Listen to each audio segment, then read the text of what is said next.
حضرت مولانا مظفر حسین کاندھلوی، عجیب انسان اللہ نے پیدا کیا تھا۔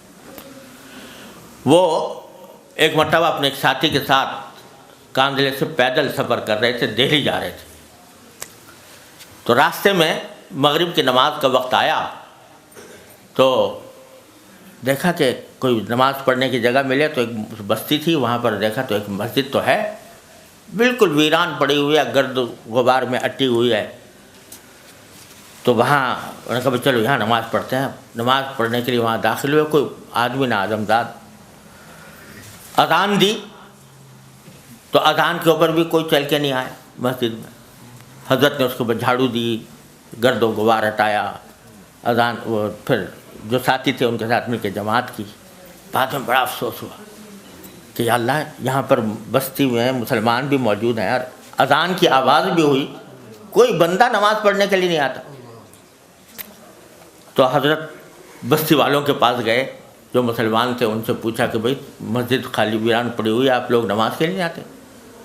کہا جی بات اصل میں یہ ہے کہ ہماری جو گاؤں کے جو نواب صاحب ہیں وہ الناس علی دین ملوکہم، تو وہ نماز سے بالکل بے پرواہ ہیں، دین سے غافل ہیں اور آتے نہیں، اگر وہ آنا شروع کر دیں تو ساری بستی نماز کو آ جائے گا۔ کہا کہ اچھا مجھے پتہ بتاؤ نواب صاحب کا۔ نواب صاحب کے پاس پہنچے، نواب صاحب سے کہا کہ بھائی آپ مسلمان ہو، مسجد ویران پڑی ہے، اگر آپ جایا کرو مسجد میں تو نماز بھی ہو جائے گی، آپ کو سارے انسانوں کا ثواب آپ کو ملے گا۔ تو حضرت کی باتوں میں اخلاص تو تھا، طبیعت پہ کچھ اثر تو ہوا، کہنے لگا کہ مولانا نماز پڑھنے کا تو میں چلا جاؤں مگر دو کام ایسے ہیں میں چھوڑ نہیں سکتا۔ اب کیا کام ہے؟ کہ ایک تو یہ کہ میں شراب پیتا ہوں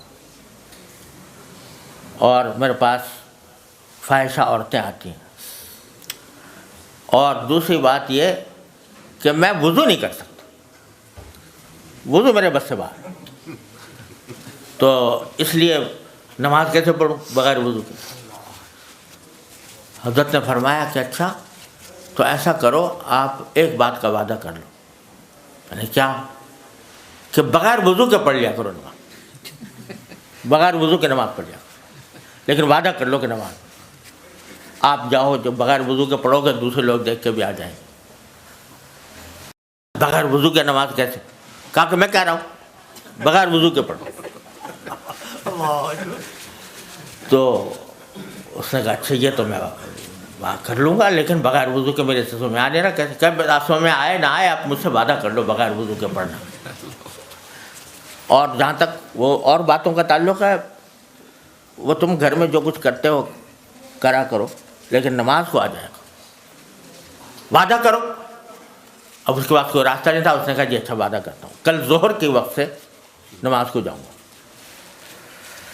حضرت وہاں سے اٹھے، دوبارہ مسجد میں گئے، 2 رکعتیں پڑھی، سجدے میں گرے، خوب روئے، خوب روئے، اور رو کے دعا مانگی کہ اللہ میں یہاں تک تو لے آیا، اب وضو کرانا آپ کا کام۔ یہ کہہ کر اگلے دن ظہر کا وقت آیا تو نواب صاحب کو وعدہ یاد آیا۔ جب جانے لگے تو دل نے یہ کہا کہ خدا کے بندے پہلے دن تو جا رہا ہے نماز پڑھنے کے لیے، تو آج تو وضو کر لے، آپ وضو کیا تو غسل کر لے۔ تو غسل کیا اور غسل کر کے مسجد پہنچے اور نماز پڑھی، اور اس کے بعد اللہ تبارک و تعالیٰ دل ایسا بدلا کہ جو اور خرافات لگی ہوئی تھی وہ بھی چھوڑ کر۔ اب اگر کوئی پوچھے کہ بھئی مولانا مظفر حسین صاحب نے اس کو کہہ دیا کہ بغیر وضو کے نماز پڑھ لے، تو کتابوں میں تو یہ لکھا ہے کہ بغیر وضو کے اگر تہاوناً نماز پڑھے تو آدمی کافر ہو جاتا۔ تو تنہا علم کی بات تو یہ تھی، لیکن تفقہ فی الدین یہ تھا، تو لیتفقہوا فی الدین فرمایا گیا۔ تو فرمایا کہ ہمارا کام، ہم طالب علموں کا کام صرف حروف و نقوش کا علم حاصل کرنا نہیں ہے، دین کی سمجھ حاصل کرنا ہے، کس وقت کس بات کا کیا تقاضا ہے، دین کا کیا تقاضا ہے، اس پر عمل کرنا۔